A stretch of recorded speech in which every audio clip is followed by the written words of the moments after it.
బైబిల్లో దేవుడు ఇచ్చిన వాగ్దానాలంటే ఇష్టపడిన వాళ్ళు ఎవరైనా ఉంటారా? మన బైబిల్లో దేవుడు ఒక క్రైస్తవుడి ఆత్మీయ ప్రయాణానికి కావలసిన ఎన్నో వాగ్దానాలు ఇచ్చాడు. ఈ భూ సంబంధమైన జీవితానికి కావలసిన ఎన్నో వాగ్దానాలు బైబిల్లో ఉన్నాయి. మన దేవుడు ఇచ్చిన మాట నెరవేర్చే దేవుడు అని ఆ వాగ్దానాల కోసం విశ్వాసంతో కనిపెట్టేవారుంటారు. మరికొంతమంది ఇలా కూడా ఉంటారు, నేను నిన్ను గొప్ప చేస్తాను, ఆశీర్వదిస్తాను. ఇలాంటి వాగ్దానాలు గనక విన్నా చూసినా చాలా భక్తి పరవశంలోకి వెళ్తారు. కొన్ని రోజులు భక్తిగా ఉంటారు. ఆ వాగ్దానం గనక జరగకపోతే ఇక అంతే సంగతులు. ఇక దేవుడు లేడు ఏం లేదు అనే ఆలోచనలోకి వెళ్ళిపోతారు. ఎందుకంటే వారి ఆశ దేవుని పట్ల కాదు, దేవుడు చేసే కార్యాల పట్ల. మన దేవుని గొప్పతనం మనకు అర్థమైనప్పుడు నా దేవుడు నా కోసం ఏమన్నా చేస్తే బాగుండు అని ఆశపడడంలో తప్పులేదు. కానీ నాకు ఫలానాది చేస్తేనే నేను దేవుణ్ణి నమ్ముతాను, అప్పుడే ఆయన నాకు దేవుడు అనుకోవడం దేవుని పట్ల మన అవిశ్వాసాన్ని తెలియజేస్తుంది. మనం నమ్మదగిన వారం కాకపోయినా ఆయన నమ్మదగిన దేవుడని వాక్యం చెప్తుంది. మనల్ని పిలిచిన దేవుడు నమ్మదగినవాడు. ఆయన మనకి మంచి చేసినా దేవుడే, చేయకున్నా దేవుడే. ఈ మట్టి దేహాల మీద సర్వహక్కు మనల్ని సృజించిన దేవునికి ఉందని జ్ఞాపకం చేసుకోవాలి. యోబులాగా యెహోవా ఇచ్చెను, యెహోవా తీసుకొనెను అనే మనస్సును కలిగి ఉండాలి. అప్పుడు యోబుని రెట్టింపులుగా ఆశీర్వదించిన దేవుడు మనల్ని కూడా ఆశీర్వదిస్తాడు. ఆయన నిన్న నేడు రేపు ఏకరీతిగా ఉండే సర్వోన్నతుడు. ఈ వీడియోలో దేవుడు 2000 సంవత్సరాల క్రితం మనకిచ్చిన శాశ్వతమైన వాగ్దానం ఏంటో చూద్దాం. ప్రతి నూతన సంవత్సరం మనం చర్చికి వెళ్ళి తీసుకునే వాగ్దానం కంటే ఒక మనిషికి కావలసిన నిజమైన వాగ్దానం దేవుడు 2000 సంవత్సరాల క్రితమే ఇచ్చేశాడని తెలుసా మీకు? 2000 సంవత్సరాలుగా ఈ వాగ్దానం ఎప్పుడు నెరవేరుద్దామా అని ఎదురు చూస్తున్నాడు. ఆ వాగ్దానం కోసం కొత్త నిబంధనలో పేతురు గారు, పౌలు గారు లాంటి వాళ్ళు కూడా ఎదురు చూశారు. కానీ వారి కాలంలో అది నెరవేరలేదు. వాళ్లే గనక ఈ కాలంలో ఉండి ఉంటే దేవుని ఆశీర్వాద వాగ్దానాల పట్ల మనకున్న ఆసక్తి చూస్తే ఇలానే అంటారు, ఓ మనుషుల్లారా, మీకు కావలసిన అసలైన వాగ్దానం అది కాదయ్యా, అవన్నీ మీరు అడగకుండానే దేవుడు మీకు చేస్తాడు అంటారు. ఎందుకంటే మనం అడగకముందే మనకు కావలసినవి ఏంటో దేవునికి తెలుసు అని యేసుక్రీస్తు చెప్పారు. ఆకాశ పక్షులనే పోషిస్తున్న దేవుడు వాటన్నిటికంటే గొప్పవారైన మిమ్మల్ని పోషించకుండా ఉండగలడా? మీ అవసరతలను ఎరగకుండా ఉండగలడా అన్నారు. నిజమే కదా, మన సృష్టికర్తకు సమస్తం తెలుసు. మన తలలోని వెంట్రుకలు ఊడిపోతున్న విషయం కూడా ఆయనకి తెలుసంటే ఆయన మన పట్ల ఎంత శ్రద్ధ కలిగి ఉన్నాడు. ఈ భూ సంబంధమైన అవసరతలకు మించిన వాగ్దానం దేవుడు మనకి ఇవ్వాలి అనుకుంటున్నాడు. ఆ వాగ్దానం గనుక మనం కలిగి ఉంటే అసలు మనం ఈ భూమి మీద ఉండాల్సిన పని లేదు. ఈ భూమి మీద ఉంటూ ఈ బాధలు పడాల్సిన అవసరం లేదు. ఇంతకీ ఏంటి బ్రదర్ ఆ వాగ్దానం చెప్పండి అంటారా? అంత గొప్ప వాగ్దానాన్ని చూశాక నాలో ఒక ఉత్తేజం కలిగి ఇలా చెప్తున్నాను. ఆ వాగ్దానం ఏంటో చూసేద్దాం. యోహాను సువార్త 14వ అధ్యాయము 3వ వచనం. నేను వెళ్ళి మీకు స్థలము సిద్ధపరచిన ఎడల నేనుండు స్థలములో మీరుండులాగున మరలా వచ్చి నా యొద్ద నుండుటకు మిమ్మును తీసుకొని పోవదును. 2000 సంవత్సరాల క్రితం దేవుడు చేసిన వాగ్దానం చూశారా? నేను మరలా వచ్చి నాతో ఉండడానికి మిమ్మల్ని తీసుకొని వెళ్తా అన్నాడు. ఒక క్రైస్తవుడికి కావలసిన నిజమైన వాగ్దానం ఇదే. నిజమే కదండి. ఇంకెన్ని రోజులని ఈ భూమి మీద ప్రయాసపడుతూ జీవిస్తాం? పుట్టడం, పెరగడం, డబ్బు సంపాదన, పెళ్లి, పిల్లలు, ఈ చక్రంలోనే ఇంకా ఎంతకాలం అని మనిషి ఈ లోకంలో జీవిస్తాడు? ఆయన గనుక మనతో ఉంటే ఏ కలవరం మనలో ఉండదు. అందుకే మొదటి రాకడలో నేను తండ్రి దగ్గరకు వెళ్తున్నాను అని యేసుక్రీస్తు అనగానే శిష్యులు చాలా కలవరపడ్డారు. అప్పుడు యేసుక్రీస్తు ఇలా అన్నారు. యోహాను సువార్త 14వ అధ్యాయము 1 నుంచి, మీ హృదయమును కలవరపడనీయకుడి. దేవుని యందు విశ్వాసముంచుచున్నారు, నాయందును విశ్వాసముంచుడి.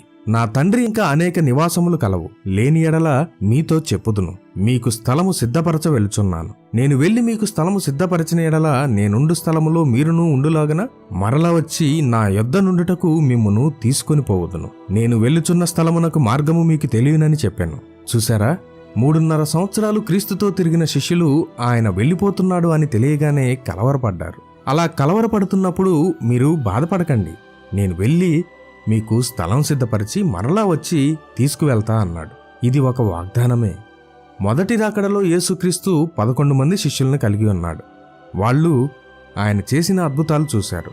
కానీ వాళ్ళెప్పుడూ కూడా పాత నిబంధనలోని ఆశీర్వాద వాగ్దానాల మీద ఆధారపడలేదు. పేరొస్తుంది, ఘనత వస్తుంది, కోట్ల రూపాయల డబ్బు వస్తుంది, ఇలాంటి మాటల మీద వారు మనసు పెట్టలేదు. వారితో మాట్లాడిన దేవుడు, వారిని ఆశ్చర్యపరిచిన దేవుడు, వారితో నడిచిన దేవుడు వారి మధ్య నుండి వెళ్ళిపోతున్నాడు అనే మాట వినగానే కలవరపడ్డారు. మా పరిస్థితి ఏంటి అని ఆందోళన చెందారు. ఎందుకంటే వారి నమ్మకం ఆయన మీదే. వారి శక్తి, వారి బలం, వారి ధైర్యం మొత్తం యేసుక్రీస్తు మీదే ఉంచారు. వారు మా పరిస్థితి ఏంటి అని ఆందోళన చెందినప్పుడు యేసుక్రీస్తు చెప్పిన వాగ్దానం, నేను వచ్చి మిమ్మల్ని తీసుకువెళ్తాను. మరి ఆయన వచ్చి వాళ్ళని అలాగే తీసుకువెళ్ళాడా? లేదు. వాళ్ళు పరిశుద్ధాత్మ పొందుకున్నారు, సువార్తను ప్రకటించారు, క్రీస్తు కోసం బహుగా వాడబడి హతసాక్షులయ్యారు. మరి యేసుక్రీస్తు వాళ్ళని తీసుకువెళ్తా అన్న వాగ్దానం విఫలమైనట్టేనా? అలా అనుకోకండి. ఆయన మాట తప్పని దేవుడు, ఇచ్చిన మాట నిలబెట్టుకునే దేవుడు, అబద్ధం ఆడలేని సత్యవంతుడు, చేసిన వాగ్దానాలను జ్ఞాపకం చేసుకుని నెరవేర్చే దేవుడు. 2000 సంవత్సరాల క్రితం యేసుక్రీస్తు ఇచ్చిన ప్రామిస్ కార్డ్ కేవలం శిష్యులకు మాత్రమే కాదు, దేవుని రాజ్య సువార్తను నమ్మి బాప్తిస్వం పొందిన ప్రతి క్రైస్తవుడికి చెందిన ప్రామిస్ కార్డ్.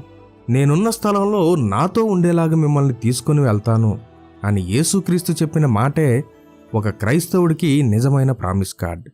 మనం నూతన సంవత్సరంలో ప్రవేశించినప్పుడు అలవాటుగా చర్చిలో తీసుకునే ప్రామిస్ కార్డ్ ఒక సంవత్సరం అంతా జాగ్రత్తగా బైబిల్లో దాచుకుంటూ దేవుడు ఈ ఆశీర్వాదం ఇస్తాడు అని నమ్ముతాం.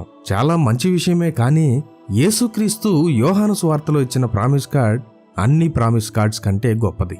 యోహాను సువార్తలో ఆయన ఇచ్చిన వాగ్దానం మనల్ని ఈ భూమి మీద నుండి దేవుని రాజ్యంలోకి తీసుకువెళ్లేది, ఈ భారభరితమైన జీవితం నుండి విడిపించేది. మనం ఆశీర్వాదపు వాగ్దానాలకి, బోధలకి అలవాటు పడి యేసుక్రీస్తు ఇచ్చిన శాశ్వతమైన వాగ్దానం మరిచిపోతున్నాం. ప్రతి సంవత్సరం మనం జ్ఞాపకం చేసుకోవాల్సినవి దీవెనల వాగ్దానమే కాదు, యేసుక్రీస్తు మరలా వచ్చి ఆయనతో ఉండేలా మనల్ని తీసుకుని వెళ్తాడుగా అనే వాగ్దానం కోసం కూడా ఎదురు చూడాలి. ఇదే నిజమైన క్రైస్తవుడు కోరుకునే ప్రామిస్ కార్డ్. దేవుడు యేసుక్రీస్తు ద్వారా ఇచ్చిన ప్రామిస్ కార్డ్ మొదటి రాకడలోని పరిశుద్ధుల జీవితంలో, మన జీవితంలో నెరవేరబోతున్న సమయం దగ్గరలోనే ఉంది. తెస్సలోనికైలకు రాసిన మొదటి పత్రిక 4వ అధ్యాయం 15వ వచనం నుండి, మేము ప్రభువు మాటను బట్టి మీతో చెప్పున్నదేమనగా, ప్రభువు రాకడ వరకు సజీవులమై నిలిచియుండు మనము నిద్రించిన వారి కంటే ముందుగా ఆయన సన్నిధి చేరము. ఆర్భాటముతోనూ ప్రధాన దూత శబ్దముతోనూ దేవుని బోరతోనూ పరలోకము నుండి ప్రభువు దిగివచ్చును. క్రీస్తునందుండి మృతులైన వారు మొదట లేతురు. ఆ మీదట సజీవులమై నిలిచియుండు మనము వారితో కూడా ఏకముగా ఆకాశ మండలమునకు మేఘముల మీద కొనుపోబడుదుము. కాగా మనము సదాకాలము ప్రభువుతో కూడా ఉందుము. యేసుక్రీస్తు నేను మరలా వచ్చి మిమ్మల్ని తీసుకువెళ్తాను అని ఇచ్చిన వాగ్దానం మధ్యాకాశం నుండి బూర మొరగగానే నెరవేరబోతుంది.